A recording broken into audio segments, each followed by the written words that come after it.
নমস্কাৰ আমি অসমীয়া লাইভৰ সমূহ দৰ্শকক স্বাগতম জনাই ষ্টুডিঅ'ত মই কিৰণ গগৈ এই মুহূৰ্তত আপোনালোকৰ বাবে লৈ আহিছো এক ব্ৰিগ ব্ৰেকিং নিউজ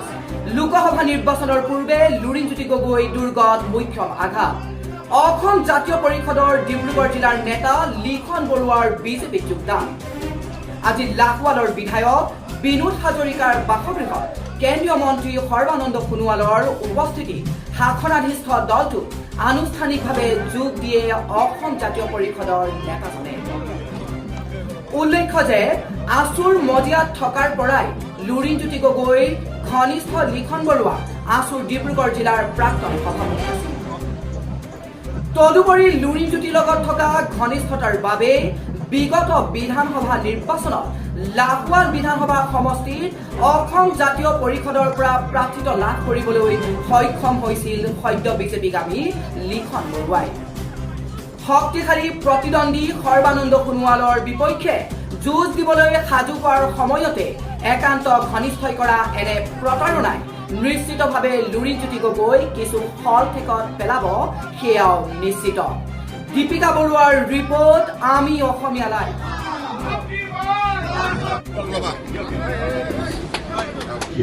যে বিভিন্ন আঁচনি ধন যেতিয়া দুখীয়া মানুহৰ ওচৰলৈ আমি পঠিয়াও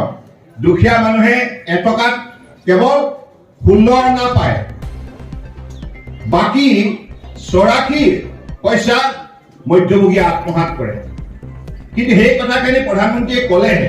ইয়াৰ কাৰণে পৰিৱৰ্তনৰ ৰাস্তা কোনো তেখেতসকলে নিৰ্মাণ কৰিব নোৱাৰিলে কিন্তু মাননীয় প্ৰধানমন্ত্ৰী নৰেন্দ্ৰ মোদী ডাঙৰীয়াই ডিজিটেল ইণ্ডিয়াৰ যোগেদি তেখেতে ক'লে যে দুখীয়া মানুহবিলাকক যদি আমি তেখেতসকলৰ নামত যদি আঁচনি প্ৰস্তুত কৰোঁ সেই আঁচনি ধন সেইগৰাকী নেতাৰ নেতৃত্বত আজি ভাৰতবৰ্ষত কিমান পৰিৱৰ্তন হৈছে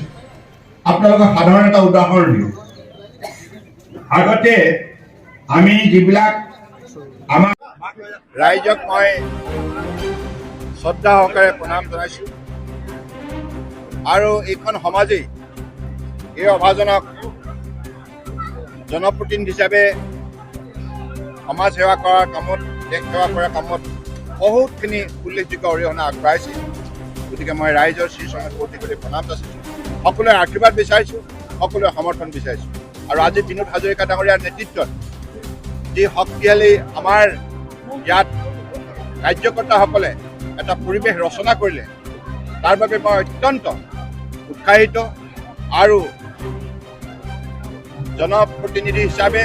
জনপ্ৰিয়তা অৰ্জন কৰা কৰ্মৰ যোগেদি বিনোদ হাজৰিকা ডাঙৰীয়াই ইতিমধ্যে মানুহৰ মনৰ এটা সুকীয়া আসন তেখেতে তাত গঢ় দিবলৈ সক্ষম হৈছে গতিকে বিনোদ হাজৰিকাৰ ভাল কামৰ যোগেদি তেখেতে যিখিনি জনপ্ৰিয়তা অৰ্জন কৰিছে তাৰ বাবে মই তেখেতক ধন্যবাদ জনাইছোঁ মই আশা ৰাখিছোঁ তেখেতৰ নেতৃত্বত নিশ্চিতভাৱে আগন্তুক এই নিৰ্বাচনটোত প্ৰতিগৰাকী কাৰ্যকৰ্তাই অত্যন্ত নিষ্ঠা সহকাৰে ৰাইজৰ শ্ৰীচৰণত মূৰ দোৱাই দলৰ হৈ তেখেতসকলে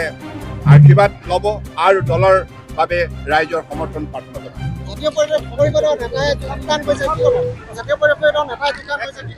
নিশ্চিতভাৱে আমাৰ লিখন বৰুৱা অত্যন্ত সমাজৰ মাজত এগৰাকী জনপ্ৰিয় সমাজসেৱক প্ৰাক্তন ছাত্ৰ নেতা গতিকে মই তেখেতক আজি তেখেতে যোগদান কৰাৰ বাবে মই আন্তৰিকতাৰে স্বাগতম জনাইছোঁ আৰু আজিৰ পৰা তেখেত ভাৰতীয় জনতা পাৰ্টি পৰিয়ালৰ এজন অন্যতম সদস্য হ'ল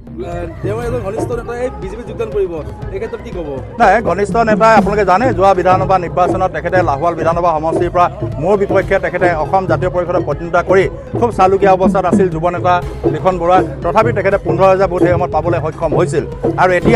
এতিয়া বৰ্তমান তেখেতে যোগদান কৰাৰ লগে লগে যি 15,000 বা 12,000 ভোট আছিল সেইখিনিও আমাৰ পক্ষে আহিব বুলি মোৰ দৃঢ় বিশ্বাস আৰু আপোনালোকে জানে যে কা আন্দোলনৰ পিছত আমাৰ লোকসভা নিৰ্বাচন হ'ল তাতো বিপুল সংখ্যক ভোটত ভাৰতীয় জনতা পাৰ্টিৰ প্ৰাৰ্থী আমাৰ সেই সময়ত জয়ী হৈছে ঠিক ইয়াৰ পিছতে আমাৰ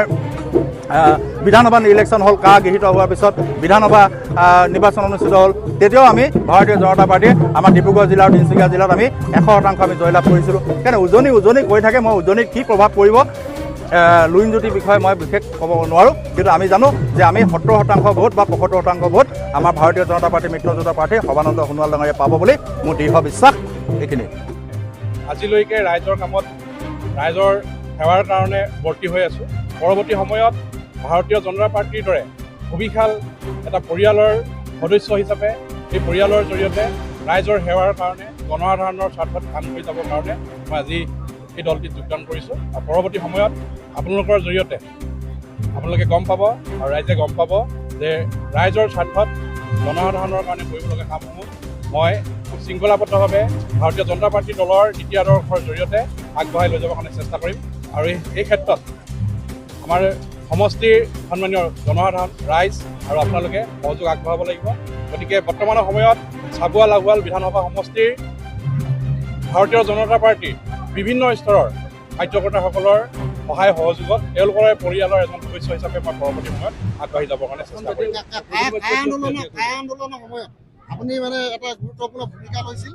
আৰু ভূমিকা লোৱাৰ পাছত আপুনি কা বিৰোধিতা কৰিছিল, বৰ্তমান চৰকাৰখনে কা বলবৎ কৰিছে, কি ক'ব? হয়, সেইটো সময়ত মই সদৌ অসম ছাত্ৰ সন্থাৰ মঞ্চৰ জৰিয়তে সদৌ অসম ছাত্ৰ সন্থাৰ নীতি আদৰ্শৰ দ্বাৰা যিহেতু পৰিচালিত হৈছিলোঁ, গতিকে সেই সময়ত মোৰ যি দায়িত্ব আছিলে সেই দায়িত্ব মই নিষ্ঠাসহকাৰে মই আগবঢ়াই লৈ গৈছিলোঁ আৰু কা আন্দোলনত মই জড়িত হৈ পৰিছিলোঁ। এতিয়া বৰ্তমানৰ সময়ত কা আন্দোলনৰ পাছতেই যিহেতু 2021 চনৰ বিধানসভা নিৰ্বাচন যিহেতু অনুষ্ঠিত হৈছিল, বিধানসভা নিৰ্বাচনত যিহেতু অসমৰ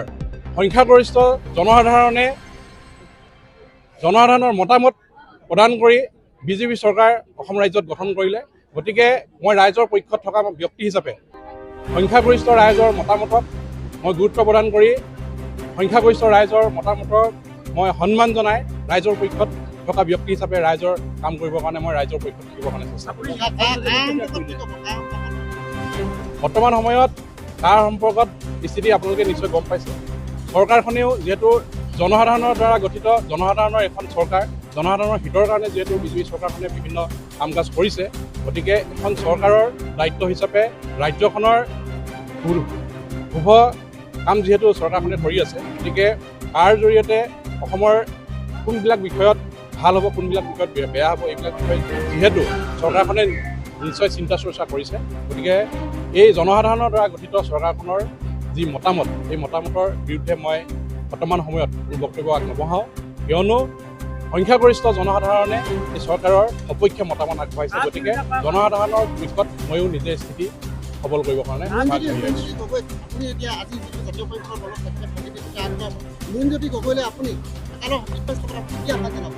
হয়, লুৰিণজ্যোতি গগৈ ডাঙৰীয়া এজন ভাল মানুহ হিচাপে মোৰ শুভকামনা, মোৰ সুবাদ সদায় আছে, ভৱিষ্যত দিনলৈও থাকিব। তেখেতে অসম জাতীয় পৰিষদ দলৰ সভাপতি হিচাপে একাংশ ৰাইজক লৈ পৰৱৰ্তী সময়ত আমাৰ চৰকাৰ পৰিৱৰ্তনৰ বিষয়টো লৈ যিধৰণে আগবাঢ়ি আহিছে, তেখেতৰ সমৰ্থনতো যথেষ্ট সংখ্যক জনসাধাৰণ অসমৰ ৰাইজ আছে। গতিকে এজন ভাল মানুহ হিচাপে তেখেতলৈও মোৰ সুবাদ আছে, গতিকে মোৰ শুভকামনা আছে। তেখেতে তেখেতৰ পথত সুকলমে আগবাঢ়ি যাওক, মোৰ শুভেচ্ছা জনাইছোঁ। আৰু পৰৱৰ্তী সময়ত জনসাধাৰণৰ পক্ষত থাকি যেনেধৰণে মই আগবাঢ়িব লাগে, জনসাধাৰণৰ পক্ষত থাকিবৰ কাৰণে মই চেষ্টা কৰিম। তেনেকুৱা ধৰণৰ কোনো কথা নহয়। আচলতে যোগ বিয়োগ হৰণ পূৰণ কৰি আপোনালোকেই উত্তৰবোৰ যিহেতু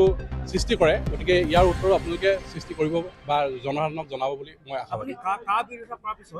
যেতিয়া নিৰ্বাচন খেলিছিল তেতিয়া 10,000তকৈ অধিক ৰাইজে ভোটদান কৰিছিল আপোনাৰ